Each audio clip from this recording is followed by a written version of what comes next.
రోజున ఎక్కడికి వెళ్ళినా బ్రహ్మాండంగా ఉంది. ఏదో Srikakulam clean sweep, Vizianagaram clean sweep, Vizag clean sweep, east వెస్ట్లో 1-2 సీట్లు గెలవమనండి, రాజకీయ సన్యాసం చేస్తాం మేము.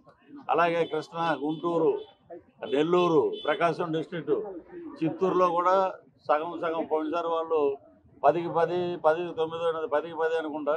అలాగా కడప, రాయలసీమలో కూడా గట్టి పోటీ ఇస్తున్నాం. సగానికి సగం పైన వాళ్ళ సీట్లలో కూడా మేము గెలుచుకుంటున్నాం. సో మొత్తం వారు వన్ సైడ్ అయినట్టు రాష్ట్రం మొత్తం కూటమి అయిపోయి ఉంది. ల్యాండ్ టైటిలింగ్ యాక్ట్ అనేది మంచి బాగా గుర్తు చేశారు పాయింట్. ఈ రోజున ఎక్కడికి వెళ్ళినా ప్రజల్లో ఏంటంటే ఇది 2 సంవత్సరాల్లో రెన్యూవల్ చేసుకోవాలంట. 2 సంవత్సరాల్లో రెన్యూవల్ చేసుకోకపోతే, మనం ఏదైనా పనుల్లో పడి రెన్యూవల్ చేసుకోకపోతే కోర్టులకి వెళ్ళటానికి కూడా లేదు. అది వేరే వాడి పేరు మీద మన ఆస్తి అటు రిజిస్టర్ అయిపోతుంది.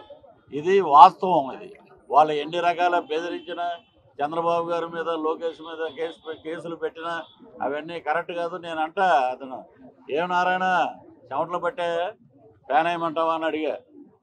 వద్దు బాబు, 5 ఏళ్ళ నుంచి చేస్తూనే ఉన్నారు, ఇంక వద్దండి జీవితానికి.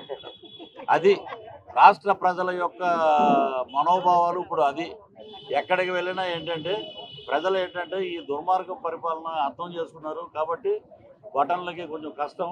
బటన్ నొక్కితే ఆయనకి పేరు వస్తుంది కానీ మాకెందుకు పేరు వస్తుందని అక్కడ ఉన్న ఎమ్మెల్యేలు చాలాసార్లు అన్నారు.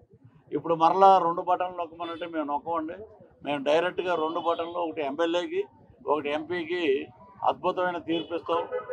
వారు వన్ సైడ్ చేసేలా విధంగా చేస్తామని చెప్పి ఆంధ్ర రాష్ట్ర ప్రజలంతా ముక్తకంఠంతో మాట్లాడుతున్నారు. For more videos like this, subscribe Big TV channel.